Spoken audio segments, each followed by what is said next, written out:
Hello, রিনা নাকি? ও হ্যাঁ, অনেকদিন পর কথা হলো তোর সাথে। হ্যাঁ, তোর বাজার করতে যাবি? ও আমি কি করে যাব বলতো? বৌমাটা ঘরে একটাও কাজ করে না, দিনরাত পার্টি করে বেড়ায়, জানিস তুই? আর বেশি বলতে যাবে তো বলে আপনার বাবুকে বলবো এখনই আমাকে মারছে, আমাকে ধরছে। আমি নিজের পানগুলো নিয়ে চলতে পারি যে আমি ওকে মারবো ধরবো? আমি যদি বলি বৌমা আমি পান খাচ্ছি, পিঠটা ফেলবো, একটু পেপারটা এনে দাও, হ্যাঁ তখন কি বলে জানো? আপনি নিজে চলতে পারেন না, আপনার পা নেই, আপনি যেগুলো বাথরুমে ফেলুন। আমি বলতো পাগুলো নিয়ে চলতে পারি, বুড়ি মানুষ হয়ে গেছি এখন, বল অনেক বয়স হলো। হ্যাঁ, এরকম মিডিল ক্লাস ফ্যামিলির মেয়ে হলে কি হবে?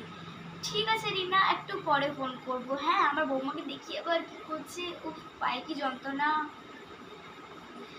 বন্ধুরা, পরের পার্টস দেখার জন্য অবশ্যই আমাদের চ্যানেলটা সাবস্ক্রাইব করুন।